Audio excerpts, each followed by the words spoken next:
Hey guys, how's it going? And welcome back to another live stream. Hope you guys are doing all right. My apologies for being a few minutes late today. Had a few technical hiccups, but again, we should be up and running. Let me know if you guys can hear me okay and all that good stuff. But anyways, hope you guys are ready for some fun, as we usually try to have here on these live streams. And no matter what the subject we try to tackle. So today we're going to be talking about a very important subject. There's a lot of important subject these days. So this is, a main topic, for a lot of people out there from recent video uploads that I've had. And I know you guys have a lot of questions, and hopefully I have a lot of answers. So, before we get started, I put a poll up, in case you guys are interested. And I just basically asked, are you concerned? And we'll go from there. We're also going to be talking about the whole digital ID and all this stuff, in a more general term, on my other channel. All right. So if you guys don't know, I have another channel, and usually after I'm done with my live streams on this channel, we go over to the other channel, and then we talk about something else, or depending on the situation or the topic. Like today, we'll be talking about it extensively. So once we're done here, we'll be talking about it more on the other channel as well. I'll send you the links to that later. But anyways, the reality is that, this is a big change, that's happening all over the world. And, I know a lot of you guys have a lot of questions, or again, a lot of you guys are concerned, some more than others, for many reasons. But again, look, today we're going to be walking around El Mercado San Juan de Dios in Guadalajara. And I thought about showing you a video of walking around the market here in Mérida, Yucatan. But I figured, you know what, and probably would be a lot better to show you this market, because this market is in the heart of the second biggest city of Mexico. All right. So, and again, this is Guadalajara. I know some of you guys don't know a lot of information of, the cities and all that stuff. So in Guadalajara, it is considered also like the Silicon Valley of Mexico, and very tech friendly and all that good stuff. Okay. But even there, it is very cash friendly, cash only. Again, as you guys can see there from this market, there are many markets like this throughout the city. Again, is the second, or third most important city in all of Mexico. Depends on who you ask, because Guadalajara and Monterrey are always arguing about which is the second most important city in all of Mexico. Up in Monterrey, it's a lot closer to the USA, over there by the Texas border, and they specialize more in manufacturing and automotive and things like that. When you hear about Tesla setting up factories, or the offshoring factories and things like that, it's up in that area. But out here, over there in Guadalajara, where you're watching this video, where we're walking around today, it's again like the tech hub. All right. It is like Silicon Valley to Mexico. They're building all kinds of manufacturing plants, but like chip plants, not potato chips, you know, microchips. All right. So yeah, hold on a second. Hold on. Let's try that again. Not potato chips. Bruh. All right. But actually, semiconductors and chips, robotics, all kinds of things, and in fact, every year they have the competition, robotics competition, for the youngsters, for teenagers and things like that around the world. Every country around the world has a team represent them. And the last year where they had the robotics championship or whatever, Mexico won the robotics championship, right? So there's a bright future when it comes to tech and when it comes to a lot of that. So there's a huge understanding of all that out here, and also the good and the positive, the positive and the negatives. So that's the thing too, for a lot of people out there, they're not aware that the youngsters, even though the way I look at it is like, the older we are, the more scared we are of all this stuff. Okay. But the younger you are, well, you're born into this, you understand it, you're building it, you're creating it, so you also understand how to avoid getting trapped in that digital prison. And so we're going to talk about that again, like I said, more in depth on the other channel. Here we're going to talk about the what it means for Mexico, what it means for you guys out there, because I know a lot of you guys again, you're looking into moving to Mexico or moving abroad. And this is a concern to a lot of people out there. So like I said, if you guys have any questions, I'm going to try to answer them. Hopefully I can get to them. So, all right, let me see. Rafael says, "Hi, Jose. Can you please share a link to a news article or video where Scheinbaum talks about going cashless?" I do remember the other can. Well, you got to find it. You got to just Google it. I mean, why do I got to do your homework? All right, it's out there. Look, she said in a mañanera that again, they are looking into wanting to have a digitized system, a digital currency or whatever. But again, again, that's what we're having this live stream. That's what we're talking about, because to dispel those myths. For anyone that lives in Mexico, knows Mexico, or again, not just Mexico, but many countries abroad, you understand how things work in your own country. And again, if you've been in Mexico long enough, especially if you've been born and raised here, you know how things work. One thing is what the politicians say, and another thing is what they're going to do. For example, like during the COVID situation, all the countries around the world, the majority of them, they were closed for business. Mexico was not. They were open borders. A lot of people moved out here. They came out here. They experienced Mexico for the first time. It was a big boom for Mexico. All right.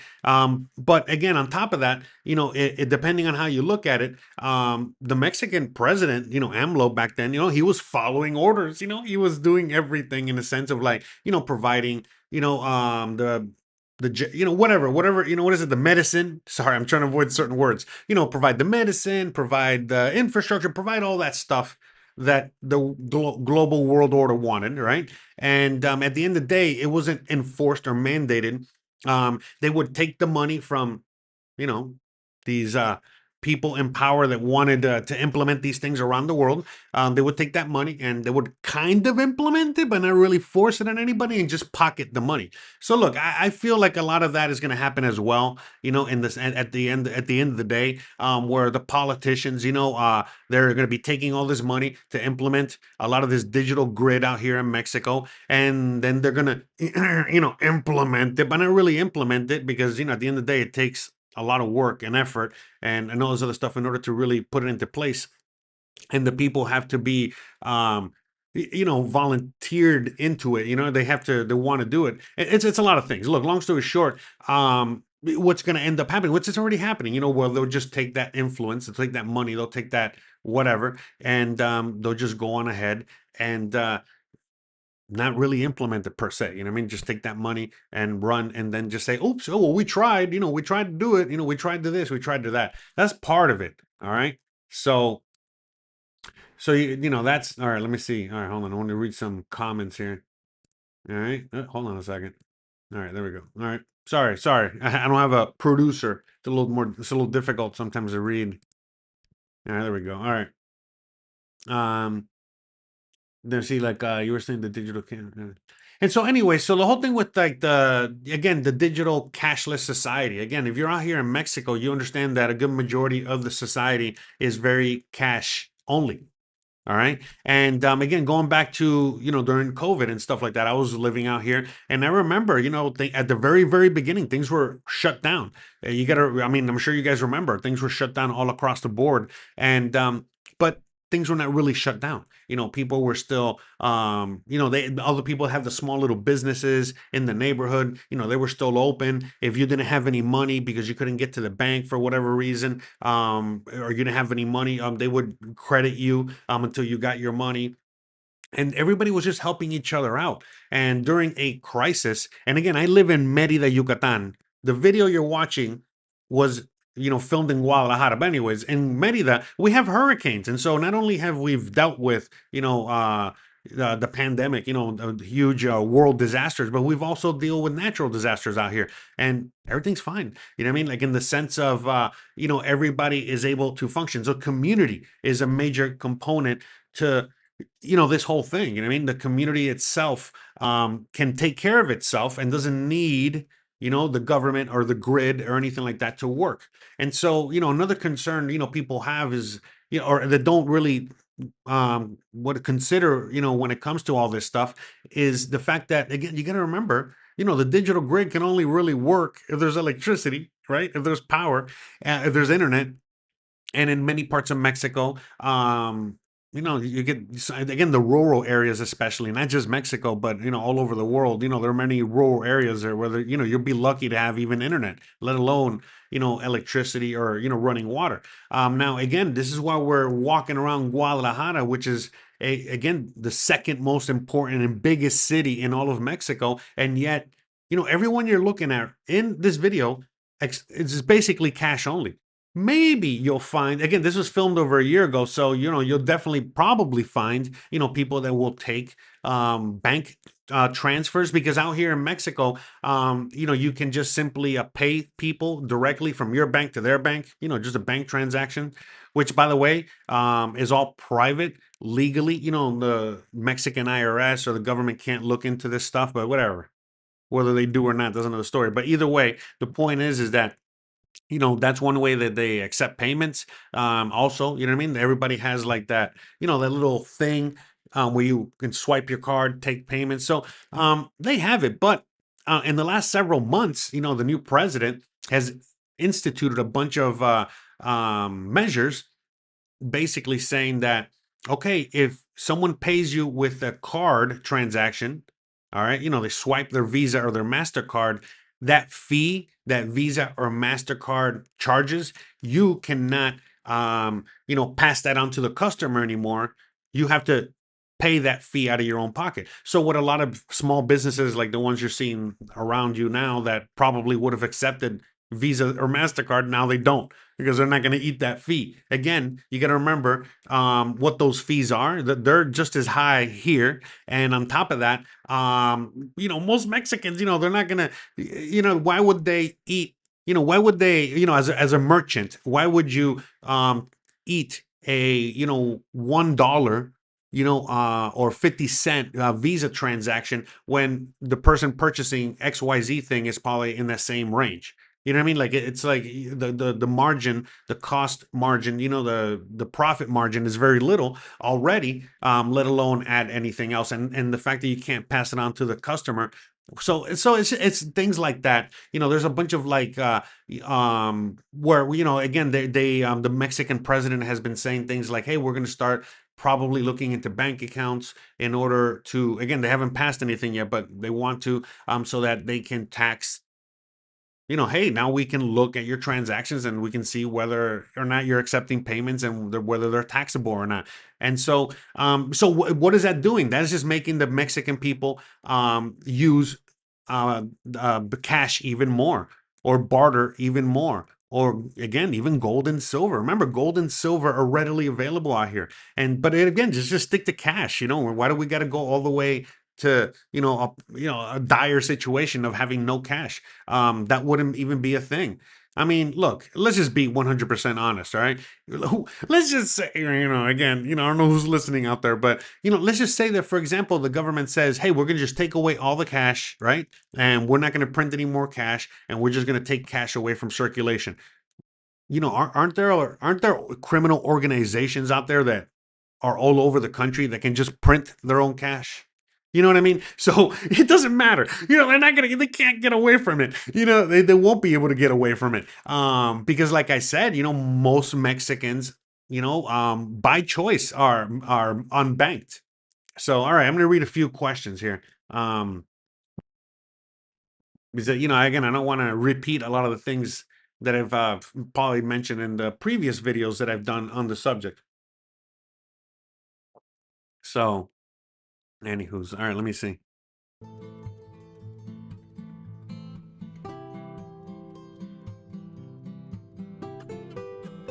right, I'm just reading a few comments. All right, pardon for the radio silence. All right. Yeah.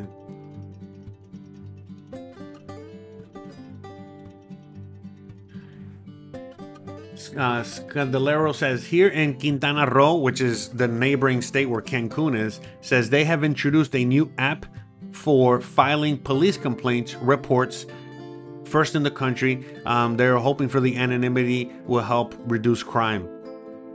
Yeah, we'll see.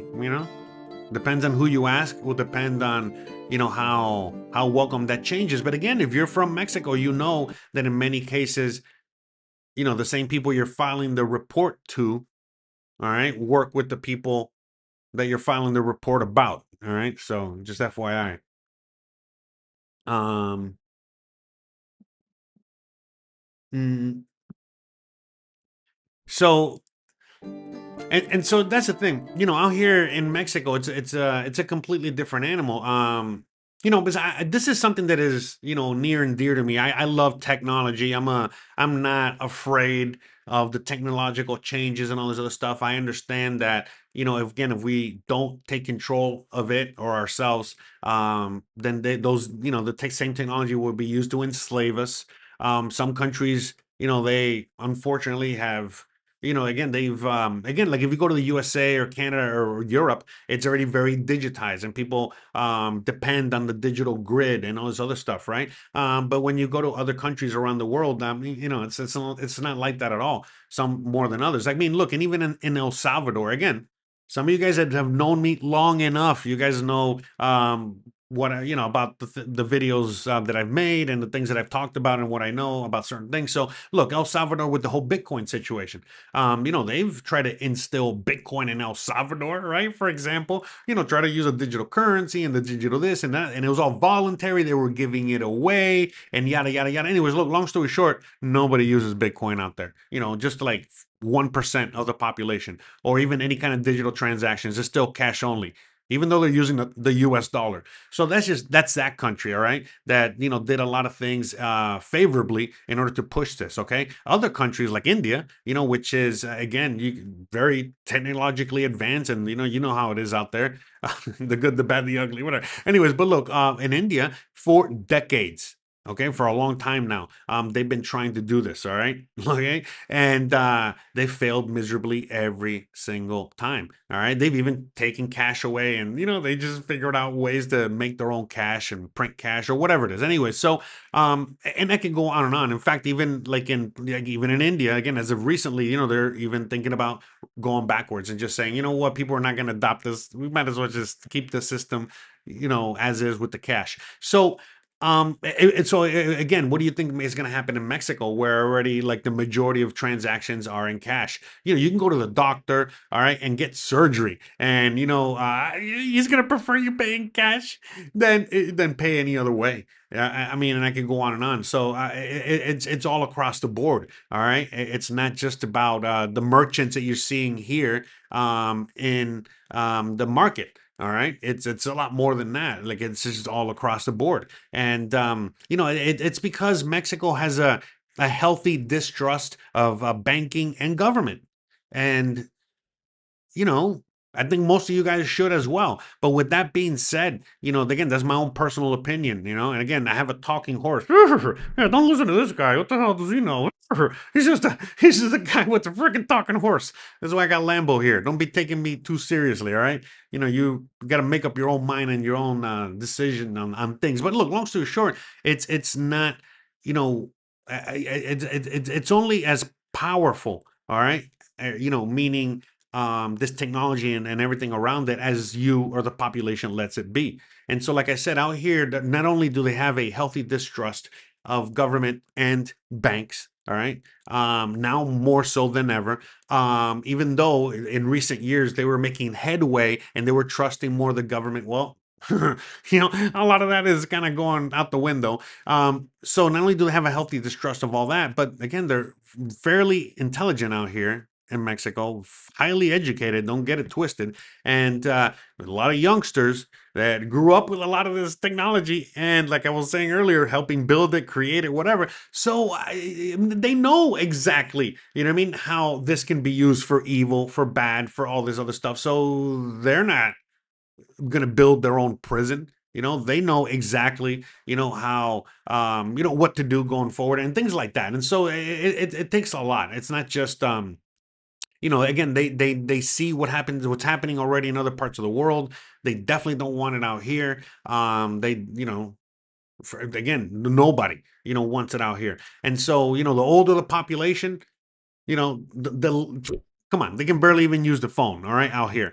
All right. And the younger the population, they already know, all right, what's it, the dangers of all this stuff, all right. And again, everyone, the people basically in the middle, are the ones, that might be considering, what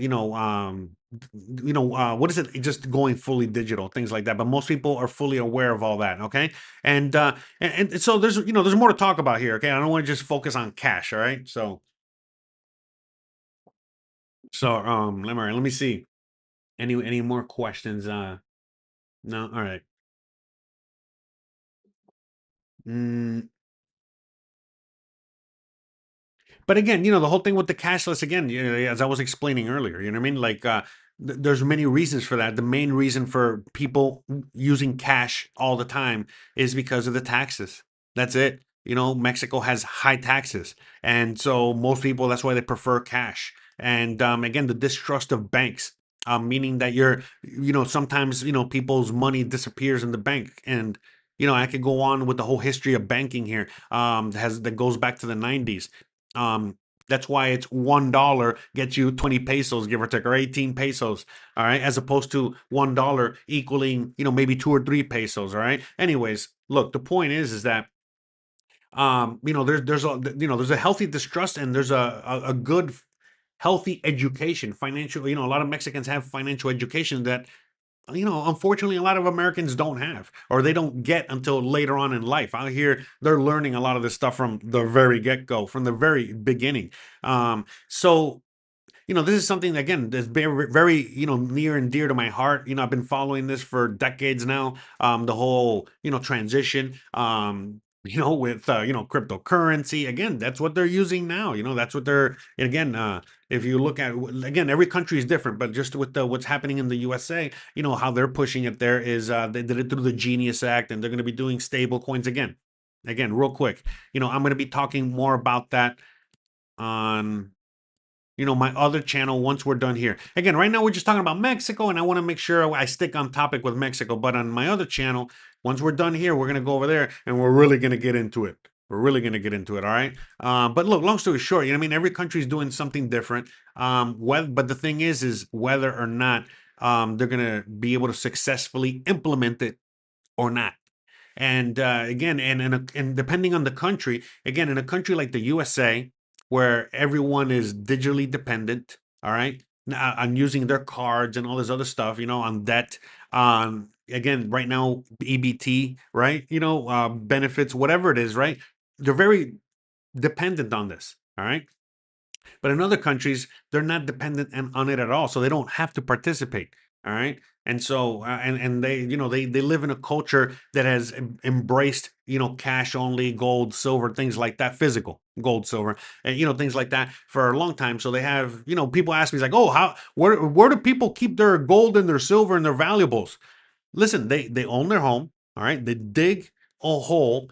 I mean, there's many ways, obviously, but they'll just dig a hole in their living room, and they'll bury a safe in there, and that's where they'll keep their valuables.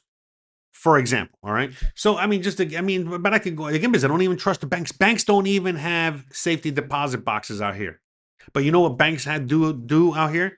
Do what they do is that they sell gold and silver, and again, there's a healthy knowledge of what real money is, and what the difference between money and currency are, and also an understanding that the digital everything is just a convenience, and that's all it is. And if it goes away, it goes away.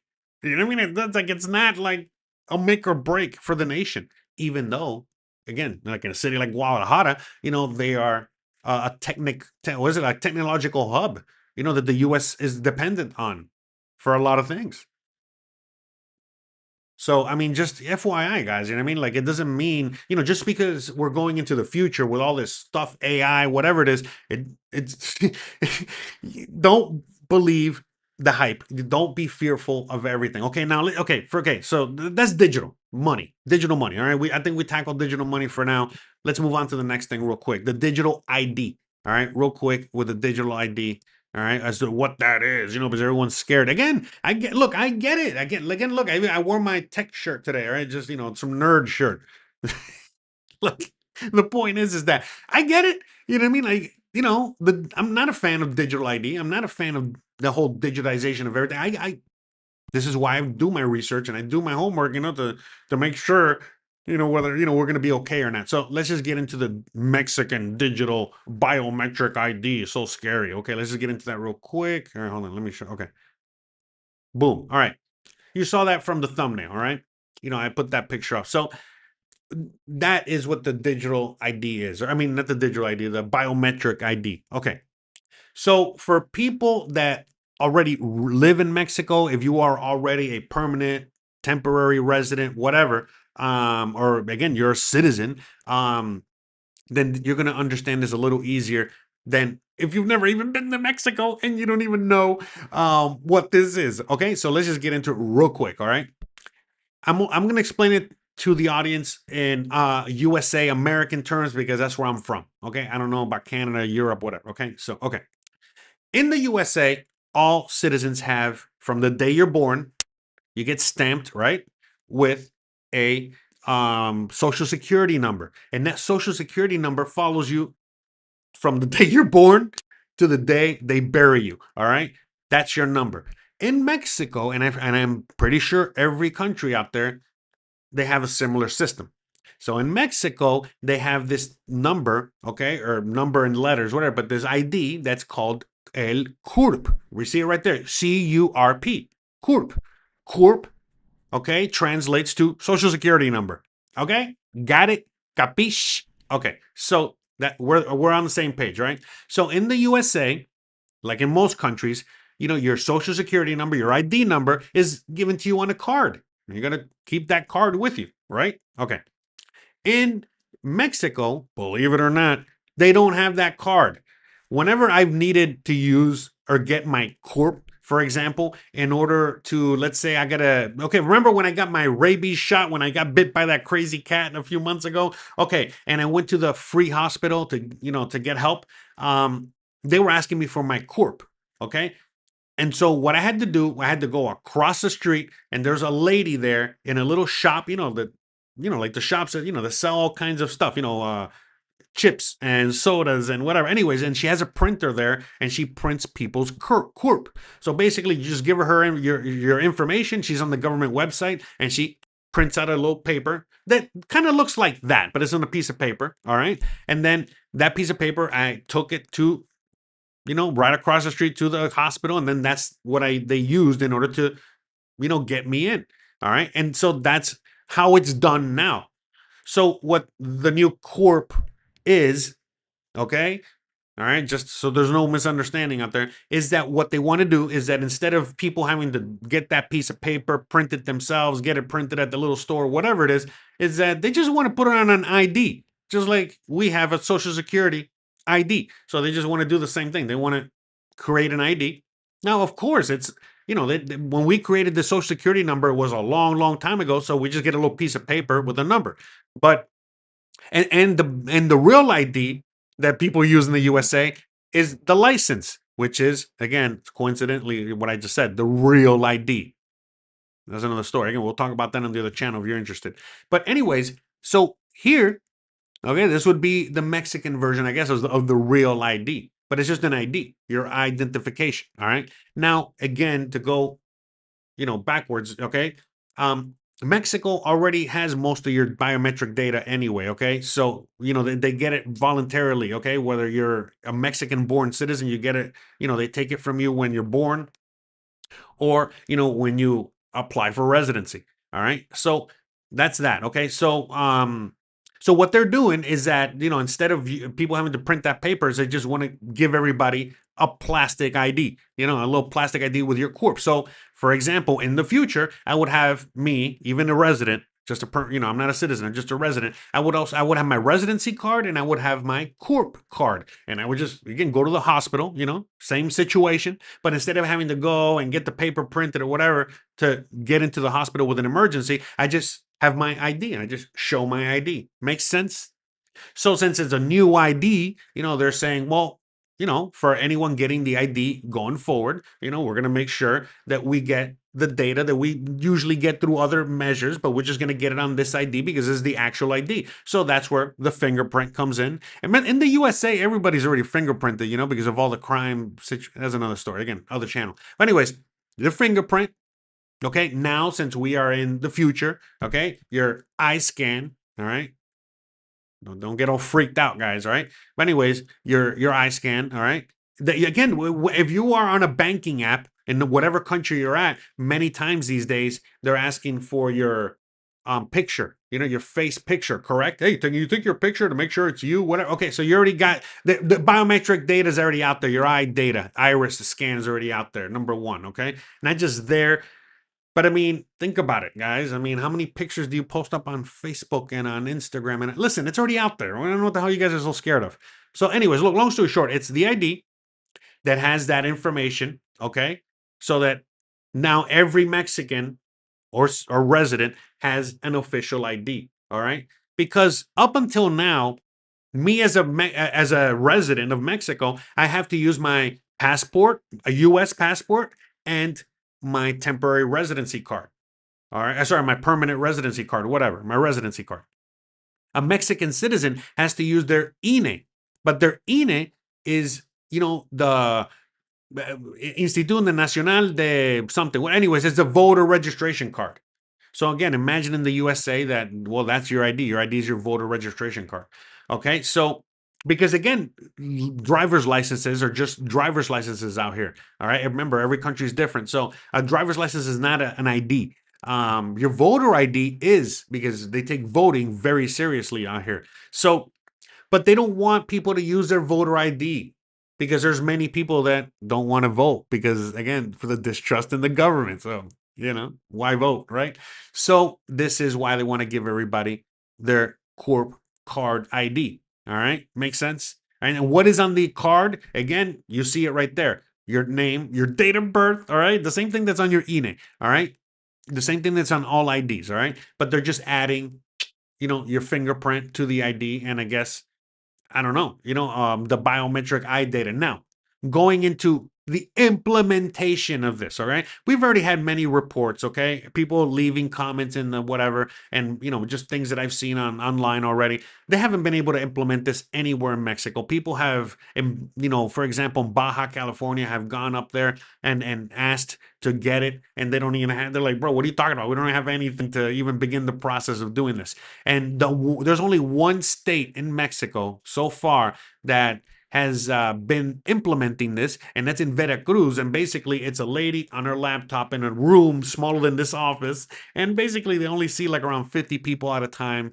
and I mean per day. To just get your ID. What's the word I'm looking for? Updated. Okay, that's all it is. But for most people, again, if you're getting a new ID, again, if you are getting your residency, you're already getting your thing. If you're, things like that, what they're trying to do is just implement it to all the, people as they get their new ID, and then eventually they'll just be updating it as they go.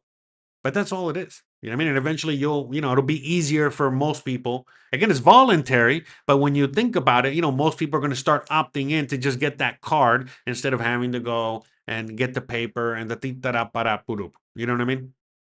Make more sense? All right. So, Andrew, whatever says, who is teaching the young Mexicans about banking and money? That is a great question.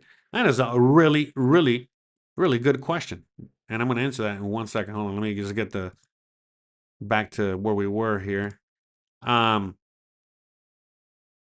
is teaching the youngsters about banking? The people that are supposed to teach them, their parents, their grandparents. Okay. The school, I don't know if they are getting it from school or not, but the reason that they get it from their parents, it's very simple, is because, again, their parents experienced a major economic downturn that made them lose everything. Think of the Great Depression times 10. And that happened in the 90s, 80s, 90s, all right? Around then. All right. And basically, you know how like right now, it's $1 gets you 18 pesos, give or take. So back then, $1 would get you, well, hold on, like in the 70s and things like that, 50, 60, 70, it was almost like $1 to $1. And great, everything was great. But then they had like an oil situation, yada yada yada. I don't want to get to whatever, but long story short, they had an oil situation where they were overproducing oil, nobody was buying, and everything just went into the toilet. And when that happened, basically they went from 1 to 1 almost to 1 to 1,000. $1 equals 1,000 pesos. $1 equals 10,000 pesos. They had like hyperinflation and things like that. And again, that happened in Christian's lifetime, for crying out loud. My wife is 35, all right, and it happened in her lifetime. Okay, she was born into it. You know what I mean? She didn't really experience it per se, but her parents definitely did. Her grandparents definitely did, and um, so it was very recent. Okay, the reason that most Americans don't even have any clue about any of this stuff is because the last time anything like this happened was over 100 years ago at this point. And all the people that could have been there to teach the next generation and the next generation, not only are they not alive because it's over 100 years ago, but many never experienced a situation like that, outside of their great grandparents, for them to pass it on to the next generation. Follow what I'm saying? Because remember, the USA has been in a golden age basically for the last 100 years, give or so. And so, well, how are you going to learn it if you never experienced it? But, out here in Mexico, they just recently experienced it. I know 30 years ago might not be recent to some people, but, 30, was it, yeah, 30 years ago, 35 years ago, 40 years ago, doesn't seem like recent, but it is. Most of those people are still alive. So, and so it started back then. Obviously, there's always been a distrust of the government. Anyone that knows Mexican history and the rebellious nature of them and revolutionary nature of them, there's many states in Mexico that are just rogue. I mean, imagine in the USA if like there was a state like Montana or Utah that just went rogue. I mean, they kind of are, but they're really not. At the end of the day, the federal government rules over everybody. But no, there are like imagine like if Utah all of a sudden, didn't allow like any federal anything inside their borders. That's what I'm saying. There are places out here in Mexico that are still like that. And so, how the F are you going to instill any digital anything there? You know what I mean? Like, come on. So that's what I'm trying to get at. And so then, that's the government part of it. And then the banking part of it. I mean, come on. Why would they trust any of these banks? The ones that, ruined so many families. And this is why many families, ended up going to the USA, because it's not like they were poor for like Mexico's always been poor. I mean, if you look at movies or TV or whatever, from back in the day, it looks just like the USA. I mean, I was like, the hell, you know what I mean? So look, I mean, come on, Mexico is older than the USA. The city I live in here, okay, is older than the USA by hundreds of years. Okay.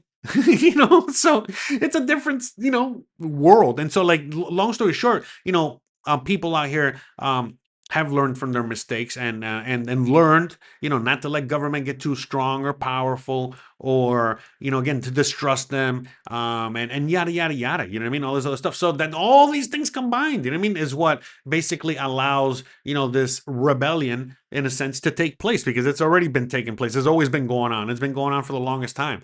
And so that's where Mexico's at. You know what I mean? So that's why most Mexicans, know about this stuff. That's why most Mexicans, okay, so for example, in the USA, when people are saving money, for example, they save money by putting it in their 401k, buying stonks, you know what I'm saying, like that whole thing. All right. All right, mutual funds, whatever it is you guys do over there. But in Mexico, they don't do any of that stuff. Are you kidding me? Trust them. And again, I've done videos with banks. I mean, look, that's a whole thing. I mean, that's why interest, I hear that's why a bank in Mexico, if you put like money in the bank and like if you trust your money with a Mexican bank, they give you like 11% returns. Like, hey, like if you literally say, hey, I'm going to put my money in the bank in a Mexico in a Mexican bank and just put in a savings account, they will literally give you like 10, 11% returns. Like, all right. That's how little the people trust out here. You know what I mean? Like, and so, the banks are begging you to bring your money in. But in the USA, it's the opposite. In the USA, you put money in your savings account and you got to pay the bank to put your money in the savings account. What the hell? What the hell? So anyway, so look, come on. It's a different universe. And so, like I said, people here freely, can, what? So, okay, so how do they save money? So how most Mexicans save their money? They don't put it into the bank. Some do, but not most do not. What they do is that they buy gold or silver. Okay. Or, they'll buy a house. And sure, some might only have the option of buying a small home and buying it with debt. But because most Mexicans are frugal and, there's a different lifestyle out here, they're able to pay that off in 10, 15 years or something like that with a lot of hard work or less, as opposed to, 30, 40 years like in the USA. Come on, you're always refinancing over there in the USA. So, and then they own the house and that's an asset. And not only is the asset, yours, but like on top of that, the property taxes are almost non-existent. And on top of that, you're not paying rent anymore. So now whatever money you're making is just, you're saving, you're building, you're creating. I mean, I'm telling you, it's different. And none of that's going away anytime soon. And what allows that is open capitalism. What again, not runaway oligarchical, corporative, whatever the hell you guys have in the USA and other parts of the world. No. I mean, they have that here. But no, it's just straight up opening capitalism. You see it right there. You're looking at it as I'm walking around. It's everyone owns their business. Sure, people can work for somebody, but why work for somebody when you can make more money selling tacos or whatever, you know? And and that's what I'm trying to get at. You know what I mean? So like people have a lot more freedom, when it comes to the capitalism. And then on top of that, the what's it, the cash aspect of the capitalism as well. You know what I mean? That keeps the whole thing going. Again, like 70% of the Mexican economy is informal economy. And basically, almost everything you're looking at right now would be considered informal economy because formal economy, are the, companies out there like, let's say, the gas station or a Walmart or whatever, companies that are on the digital grid and pay their taxes. So that's only 30% of the Mexican economy. 70% is just straight up, informal, meaning cash only, meaning, you know, that freedom that comes with that. You follow me?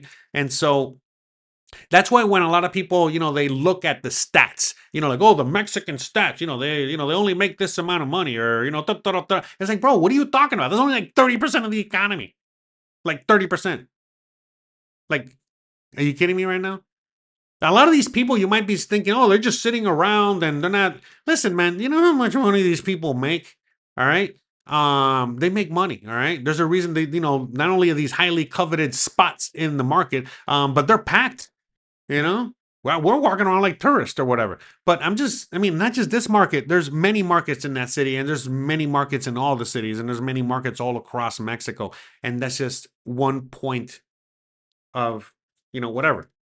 So that's the thing, you know what I mean? Like it's there's many, many levels to this and many aspects that a lot of people just do not consider because they don't have access. They don't have these things. You as an American don't have access to these things or have whatever. Even if they're setting up a farmer's market, even if they're setting up a little flea market, you already know how strict they are with rules and regulations and fees and taxes and licensing and this and that. And be para purup, and so And so out here, it's just like straight up open capitalism. Some of these people, they have a stall, obviously, they pay the people that, are run the market. They probably pay a government fee. They might have a little business license, which again, I've talked about on the channel before. That lady gets one business license, it's just a license. It's just flat, meaning business. I can sell fruit. I can sell bicycle parts. I can be a barber, whatever. One license, business license. That's it. Anyways, and that license you don't renew. You just get it one time in your life. You're good to go. So, anyways, her business license, one-time fee. All right. Her, the fee that she has to pay, to be there, the rent, right? And that's about it. She ain't paying taxes. She ain't paying, there might be a government fee in some spots because there is. Again, some people's like, oh, the cartel and the fee. Okay, again, depending on where you are, the cartel will come and ask for the fee, or the government's going to come and ask for a fee or whatever it is. Okay. But even all those things are very minute because it allows all these people to sell birds, tacos, boots, whatever. All right. So,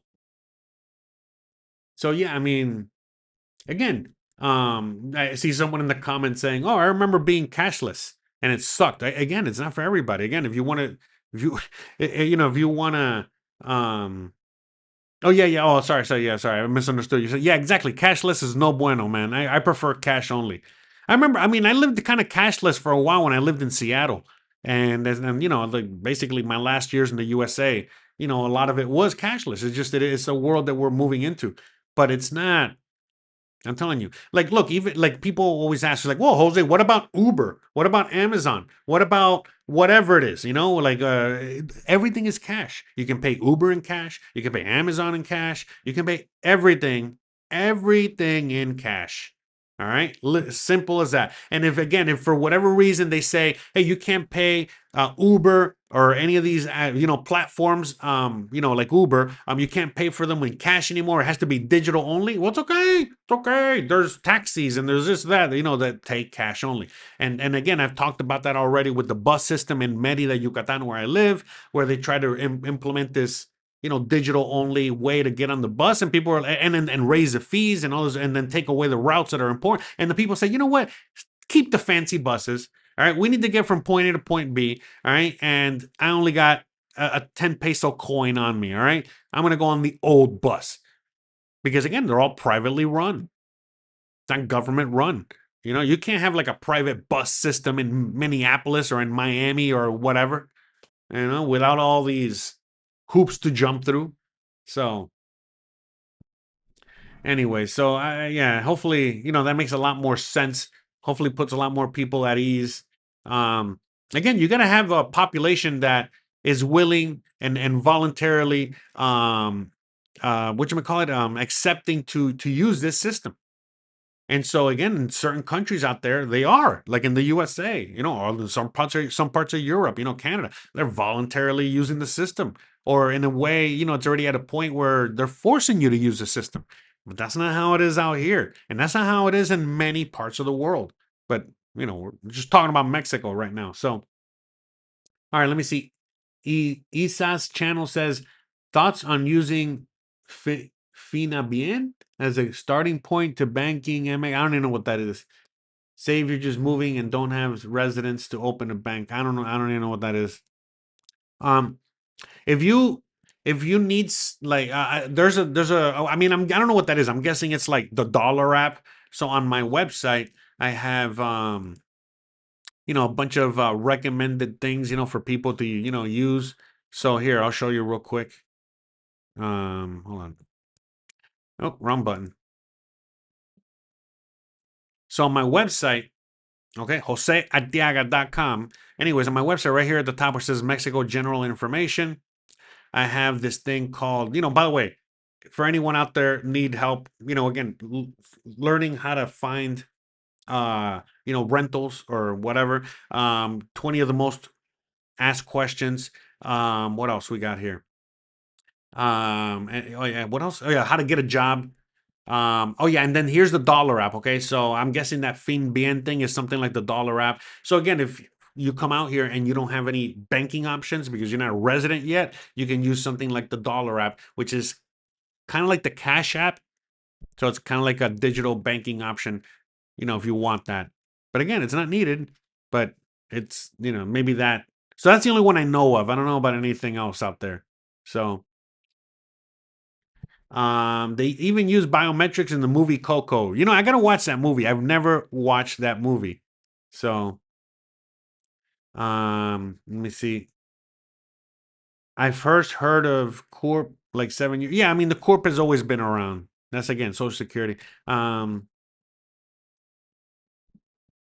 Let's see. All right, so I'm just reading a few questions. All right, so just all right, no questions, just comments. All right. So yeah, I mean that's the thing. You know what I mean? Like, I guess do you guys have any questions? By the way, please. If you guys have any questions. Anyways, while I wait for your questions, again on my other channel, we're gonna go deep into all this. All right, we're just talking about Mexico right now, but we're gonna go deep, homeboys and homegirls. All right, I'm gonna put the link in the chat. All right, to the live stream. Okay, so once we're done here, we go over there. So yeah, let me play a little music. Hold on a second. So, all right, all right, all right.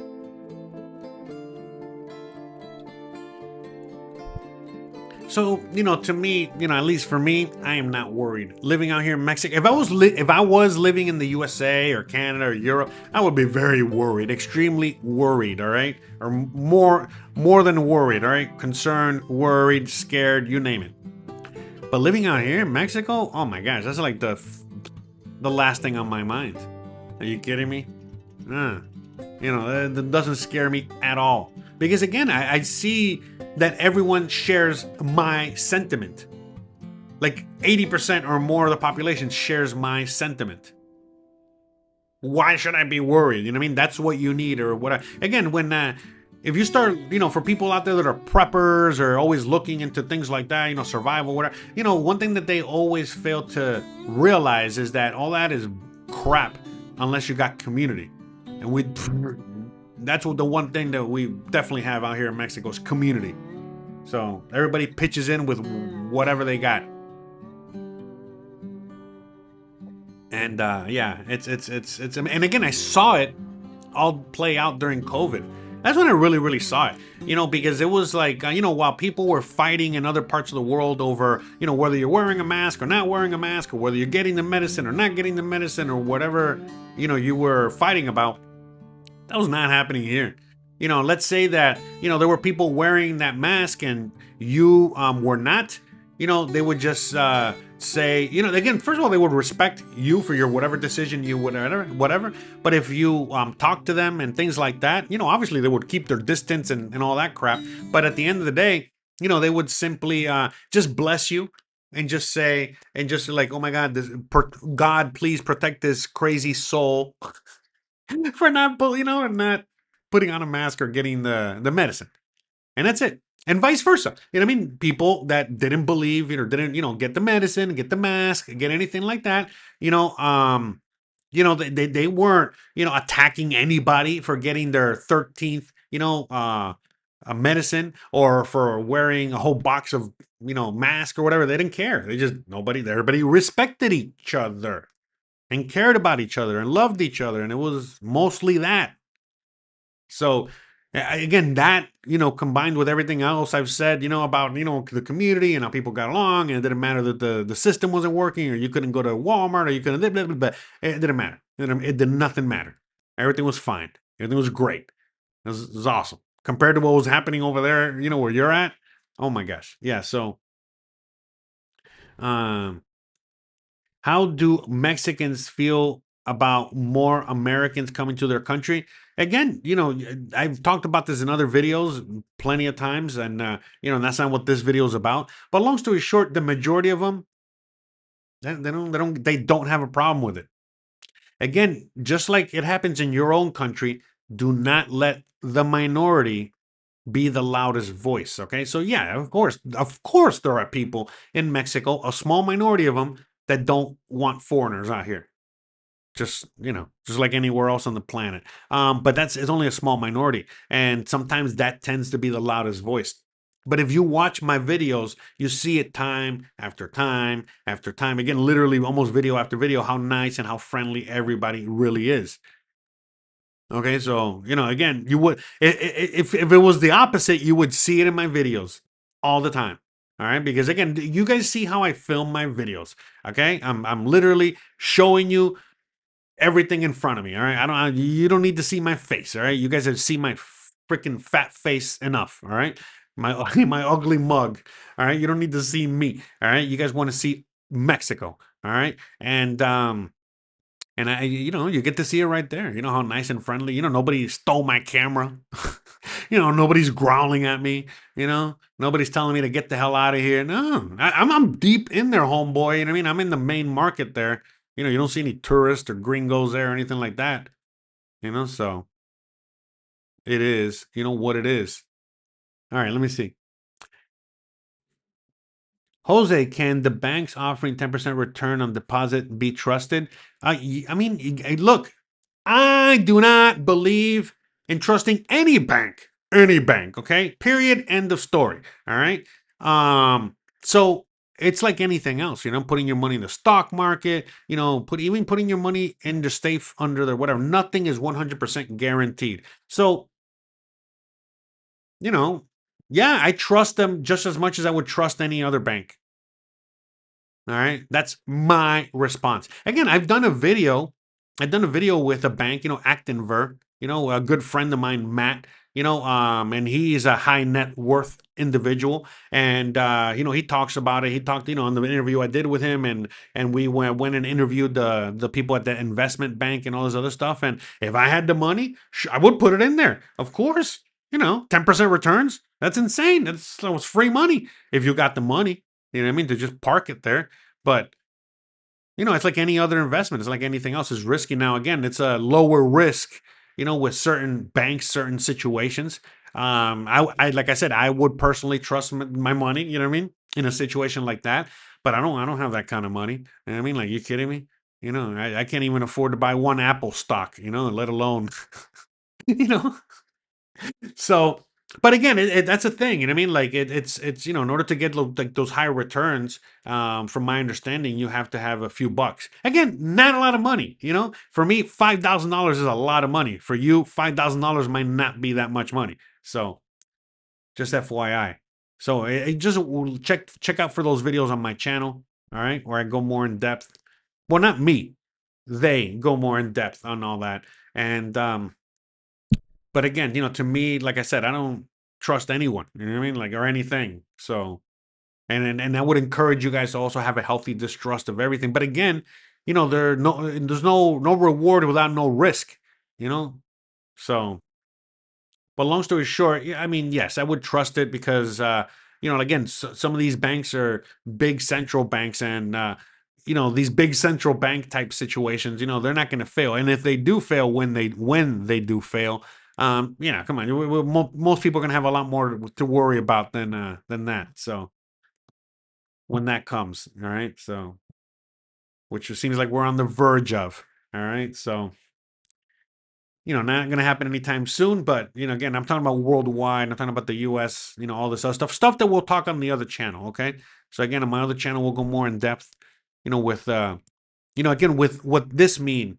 All this means, on a more of a worldwide scale. All right, because again, this is something that they're implementing, all across the world, or they're trying to implement all across the world, and in some places, they're succeeding very well.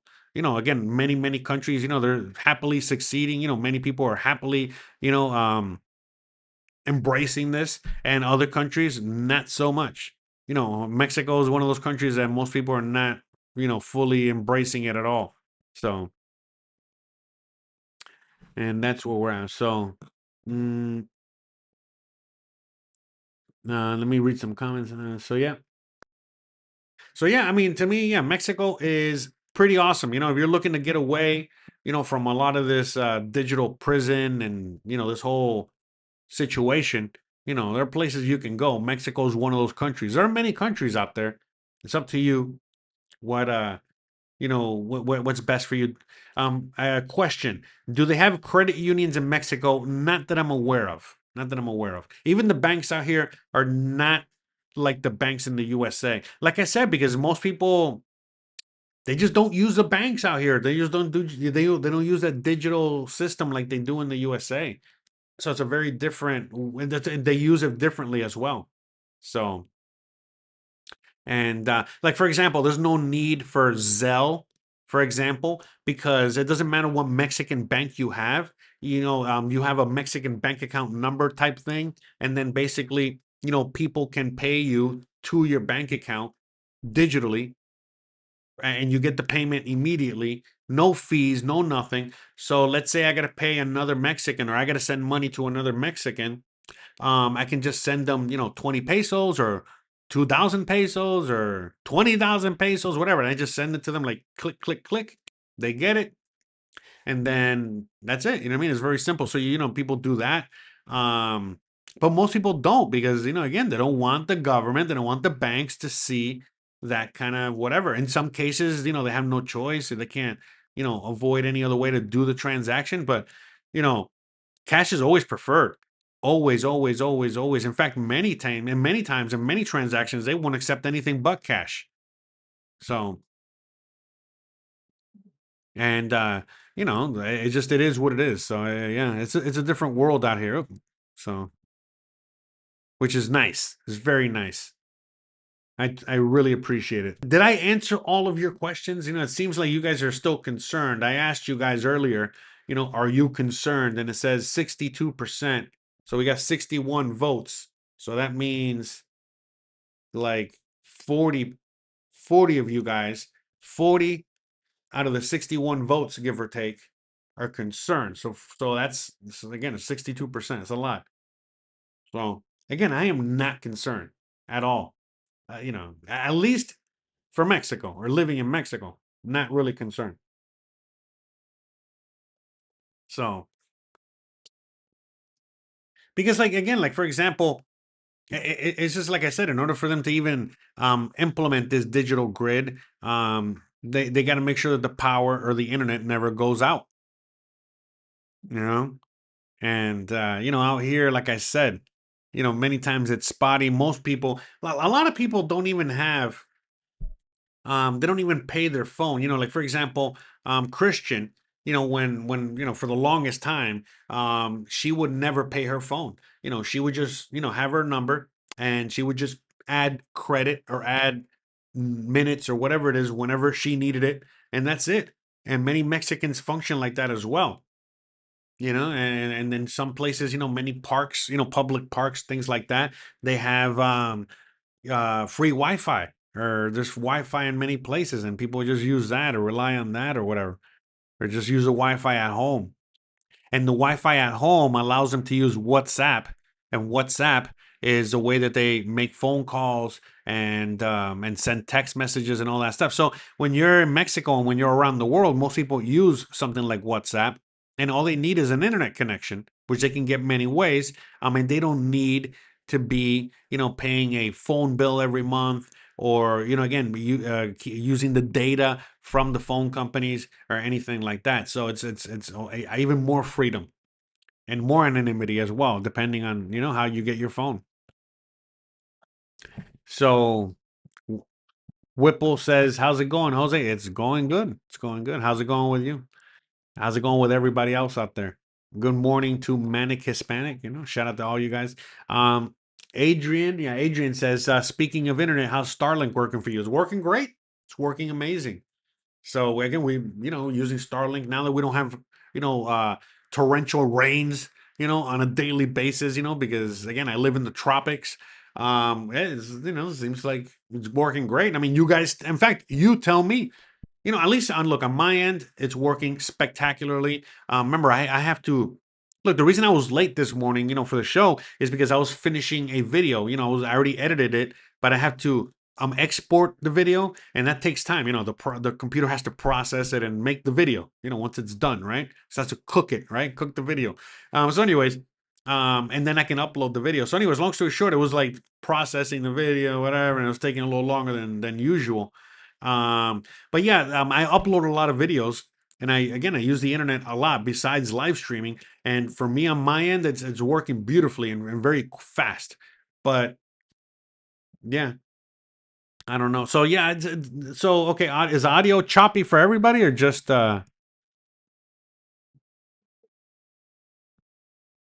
you, Jason? Oh man, I wish I'd have known that sooner. Because maybe sometimes it could be the microphone.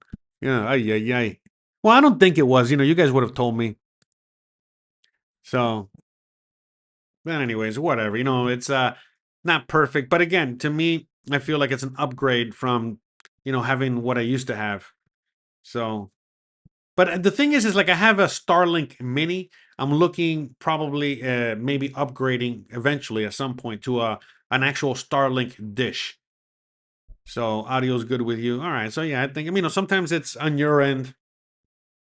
It is what it is. I'm sorry. I apologize. I can't really control everything. But like I said, I've done live streaming and videos long enough, for years and years, um, to the point where I know if there's something wrong, with the audio, with this, whatever, the people in the chat, they'll let me know immediately. I know I'm always asking, hey, how's the sound? How's the this? But if I don't hear a response, that means it's fine. But trust me, I know if it's something's really wrong, you guys will let me know immediately. So my apologies, Jason, if for whatever reason it didn't get through. So I think that's it, guys. I don't know. I don't know what else to talk about here. Again, unless you guys have any questions, for me to answer, I'm gonna play a little music here. I'm gonna wait for you guys to ask a few questions. And if you have any questions, like I said, um, I'll be more than happy to answer your questions. Again, hopefully pertaining to the subject at hand. So, my apologies. Sorry, I'm trying to get something done over here real quick while I wait for your questions. Multitasking over here. But anyways, but yeah, Starlink is good. Again, if you guys want Starlink, I have a referral code down below. It'd be very nice of you guys, if you guys are considering to use Starlink, to go on ahead and use that referral code. All right. Because I think with the referral code, I get 1 month free, and then you get 1 month free. So that's can't get any more straightforward than that. Sorry, I'm just trying to fix something here real quick. Okay. All right, let me see. Yeah, sometimes it's something on your end, Jason, or whoever. Sometimes you'd be surprised, when the audio or whatever. The other day I thought I was going crazy with my phone, something with the audio, and it was just my headphones were messed up, and I had to replace my headphones. So it is what it is. All right, hold on. Let me see what else we got on the docket here. I think that's it. Oh yeah. So again, guys, want to get a quick reminder here while I wait for you guys to ask me questions, assuming you have any more questions. Real quick here. So again, for anyone out there that needs any kind of information on moving to Mexico, free information on moving to Mexico, please check out my website. I got tons of information on the website that you guys can use to your advantage. Again, I've shown you already, a few pages here. Again, how to find an apartment, job, questions, banking options, apostle, whatever, residency, you name it. Okay. If you need a job, again, I even have a list of digital nomad jobs. All right. All kinds of things. If you want a consultation, some of you guys might want to consult with me. Again, you can get all the free information by watching my videos for free. Or if, you don't have that much time to waste watching my videos and you just want your answers to your questions as quickly as possible, you can just set up a consultation. Or if you have certain questions that I haven't or can't answer online for obvious reasons, then please, by all means, set up a consultation. I'll be more than happy to answer and talk to you about whatever for as long as you need. Well, He's usually at around an hour, but again, I want to make sure all your questions are answered, right? So no real time limit per se. All right. But yeah, anyways, don't be expecting me to be on here for 3 hours, talking to you guys. Anyways, but you know what I mean. All right, you guys get it. So we got that. The consultations. And again, if you want to help support the show, again, everything is appreciated. I know a lot of you guys, you support through Patreon, or you buy me a coffee or a beer, or you send a few bucks, from Cash App, PayPal, Super Chat, whatever it is. Or again, I got the store back online. All right. Yeah, hard. The link is up here. Gotta fix. There it is. Okay, so you got the link here. Click the store. And ta-da! We got the t-shirts back for sale. All right. So again, I gotta add more merch. I've been so busy, I haven't had time. But I got shirts back up for sale. I ordered some shirts, so I can wear them for you guys. But again, please check those out. There's a great way to help support the show. And again, all proceeds go to me and Lambo and the wife and the show. All right. So thank you so much, for all those of you guys that have already ordered shirts or helped support the show in whichever way possible. Again, the great way to support the show is just set up a consultation. Okay.